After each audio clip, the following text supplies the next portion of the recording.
परम दयाल श्री श्री ठाकुर मोर, परम आराध्या जगज्जननी श्री श्री बड़मा मोर, परम पूज्य पाद श्री श्री बड़दा मोर, पूज्य पाद आचार्य देव मोर सभींकर रातुल श्रीचरण रे कोटि कोटि अनंत कोटि प्रणाम निवेदन करे। ओ मोर वीडियो देखुथिबा समस्त इष्टप्राण गुरुभ्राता भक्तिमयी माँ मानू मोर अंतरु श्रद्धा प्रीति आनंदित जयगुरु भल पाइबा और प्रणाम निवेदन करे। बंधुगण, आज रे सुंदर विषय वस्तुटी को लाइक करंतु, कमेंट्स रे जयगुरु लिखि जणांतु।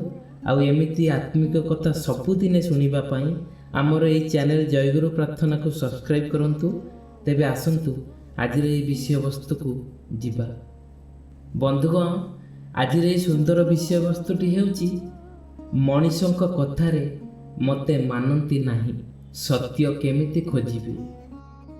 कौनसी व्यक्ति संबंधरे जानिबाकु हेले साधारणतः तार पारिपार्श्विक लोकंक ठारू ता संबंधरे मतामत लोड़ा जाइथाए।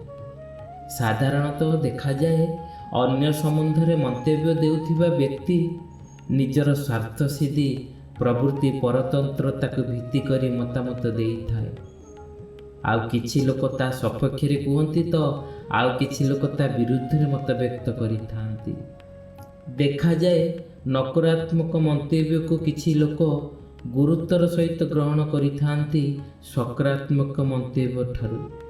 बेले बेले एमिति हुए, किछि लोक हुए तो जने व्यक्ति को संबंध रे नकारात्मक बा विरुद्धात्मक मंतव्य प्रदान कले सेतिरु किछि लोक बुझी जाती और सिद्धांत रे उपनीत हुअन्ति। एते लोक जेतेबेले ता विरुद्ध रे कहउछन्ति से लोकटी अवश्य खराब होइथिबो, एई भावना तुरंत आसे। तदनुजाई सेमाने निजर विचारधारा प्रस्तुत करिथांती से व्यक्ति संबंधरे। प्रकृत पक्षे एही जे मतवाद प्रदान करा जाए ताहा कौन उचित मंतव्य, ताहा कौन प्रकृष्ट प्रक्रिया कौनसी व्यक्ति संबंधरे जानिबार? एमिति भी होई पारे जाहाकू अति खराब लोक बोली किछि लोक कहउछन्ति, प्रकृत पक्षे से लोकटी बहुत भल। एमिति ही द्वंद्व मध्यरे परम दयाल श्री श्री ठाकुर तांकर अमृत बाणी देउछन्ति, भल मंद सत आउ असत, भल मंद सत आउ असत, जेपरी कथा ही आसु ही मने, भल धरी मंद छाड़ी चालिबो किंतु सुसावधाने, भल धरी मंद छाड़ी चालिबो किंतु सुसावधाने। जीवन रे सबुठारु बड़ भूल कौन जानती? अन्य मानक कथा को सत्य भावी निजर मत देइदेबा। आमे भाबिथाउ 10 जन कहउछन्ति माने निश्चय से खराब लोक होइथिबो, निया नथाई कौन धुआं बाहरे। किंतु 10 जनक मध्यरु 9 जनकर निजर स्वार्थ लुचि थाए, निजर ईर्ष्या भरी थाए, निजर असमर्थता को लुचेइबा पाई अन्य को दोषारोप करिबार एक विधिबद्ध योजना थाए। यह साधारण मानवीय प्रवृत्ति। जने लोक अन्य को जेपरी गाली करे निंदा करे सेतेबेले निजको समर्थ करिबाकु चेष्टा करे। श्री श्री ठाकुर अनुकूल चंद्र जुग पुरुषोत्तमଙ୍କ भावदर्शरे तांक मतरे भल मंद विचार करी दूरदृष्टिर आलोक देई, स्वभावे कौन जे हेब बुझिबु शिष्ट हिसाब नेई। 10 जन काहाकू मंद कहिले ही वास्तव रे से जे मंद होईगला ताहा किंतु मोटे ही नुहे। देखिबाकू हेबो तार अवस्था, स्थान काल पात्र आउ तदनुक तात्पर्य रे से लोकहित कि नुहे। मनीषर सतारक्षणी सतापोषणी प्रवृत्ति नहीं से चाले कि ना? मनीष साधारणतः तार प्रवृत्ति प्रसाधन संघात बा बाधा पाइले ही ताहाकू मंद कहिथाए, आकुद होइथाए ता प्रति। तेणु ए प्रकार जेउ माने सेमानक मतवाद उपरे छिड़ा होई କାହାରିକୁ ଭଲ ବା ମନ୍ଦ ବୋଲି ଧରି ନେଇ ଯାଉନା। ଯଦି ଦେଖ ମଣିଷର ସତ୍ତା ସଂରକ୍ଷଣୀ ସତ୍ତା ସଂପୋଷଣୀ ପ୍ରଦୀପନା ନେଇ ସେ ଚାଲେ, ସକ୍ରିୟ ହୋଇ ତାକୁ ଭଲ ବୋଲି ହିଁ ଧରି ନିଅ, ନୁହେଁ ତ ଠକିଯିବ। ପରମଦୟାଲ ଶ୍ରୀ ଠାକୁର ଆହୁରି ତାଙ୍କର ଅମୃତବାଣୀରେ କହୁଛନ୍ତି, ବହୁ ଚିନ୍ତା ମନରେ ଆସେ, ଶୁଭ ଯେଉଁଟା ଧରିବୁ ତା, ଅଶୁଭର ହିଁ ନିରାକରଣେ ଚାଲିବୁ ନେଇ ସାବଧାନତା। ସାଧାରଣତଃ ଦେଖାଯାଏ ଅନ୍ୟ ସମ୍ବନ୍ଧରେ ମନ୍ତବ୍ୟ ଦେଉଥିବା ବ୍ୟକ୍ତି ନିଜର ସ୍ୱାର୍ଥ ସିଦ୍ଧି ପ୍ରବୃତ୍ତି ପରତନ୍ତ୍ରତାକୁ ଭିତ୍ତି କରି ମତାମତ ଦେଇଥାଏ। ମୋର ସ୍ୱାର୍ଥ ପୂରଣ ହେଲାନି, ମୋ କଥା ମାନିଲାନି, ଏଣୁ ସେ ଖରାପ ଲୋକ।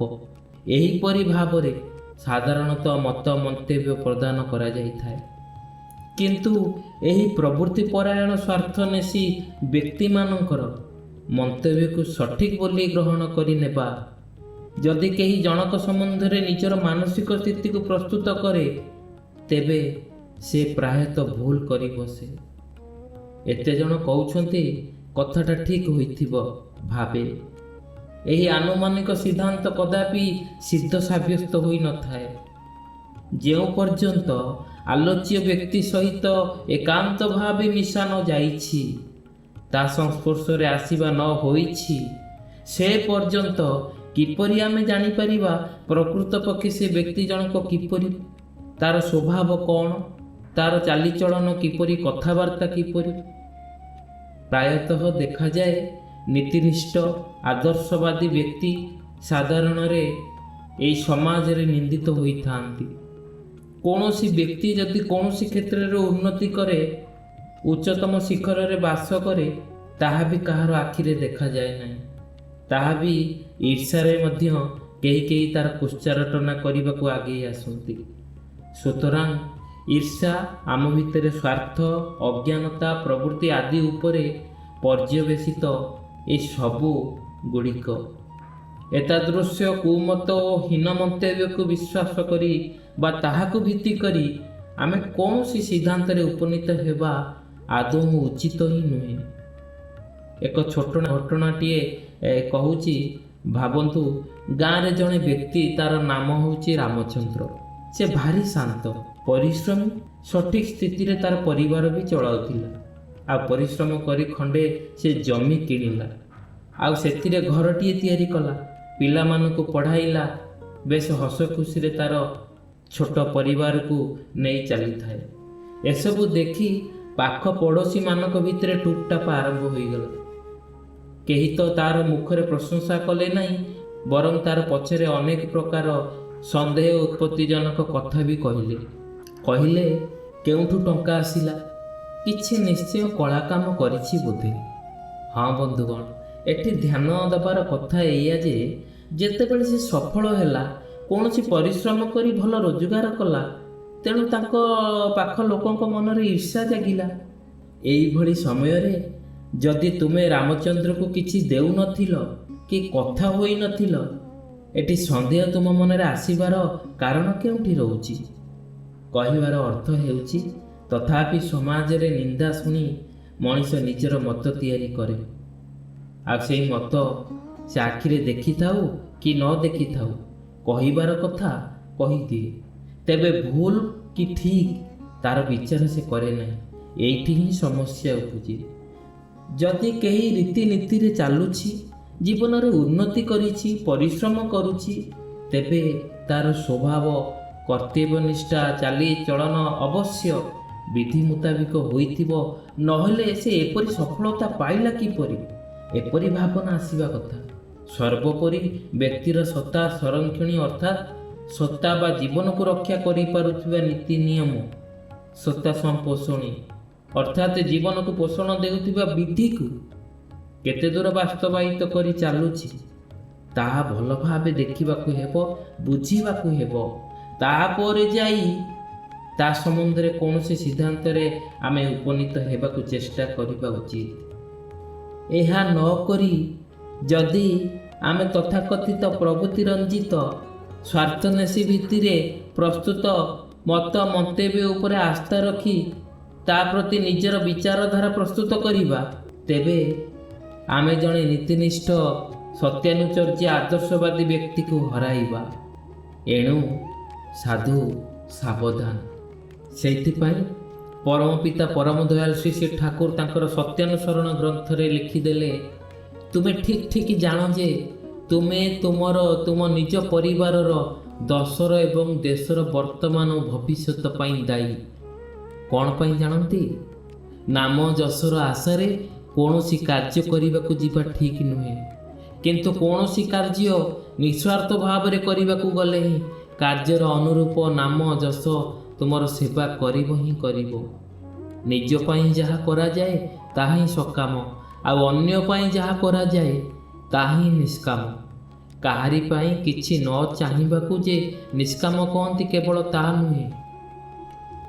ତେବେ ବନ୍ଧୁଗଣ, ଆଜିର ଏହି ସୁନ୍ଦର ବିଷୟବସ୍ତୁଟି ଭଲ ଲାଗିଲେ ଲାଇକ୍ଟିଏ କରନ୍ତୁ, କମେଣ୍ଟସରେ ଜୟଗୁରୁ ଲେଖନ୍ତୁ, ଆଉ ଏମିତି ସବୁଦିନ ଆତ୍ମିକ କଥା ଶୁଣିବା ପାଇଁ ଆମର ଏହି ଚ୍ୟାନେଲ ଜୟଗୁରୁ ପ୍ରାର୍ଥନାକୁ ସବସ୍କ୍ରାଇବ୍ ତୁରନ୍ତ କରନ୍ତୁ। ଆଜିର ଏହି ବିଷୟବସ୍ତୁରେ ଏଇଠି ରହିବା। ପୁଣି ଆଉ ଗୋଟିଏ ସୁନ୍ଦର ବିଷୟବସ୍ତୁଟିଏ କାଲି ନେଇ ଆସିବୁ। ସେ ପର୍ଯ୍ୟନ୍ତ ଜୟ ଗୁରୁ। ବନ୍ଦେ ପୁରୁଷୋତ୍ତମ।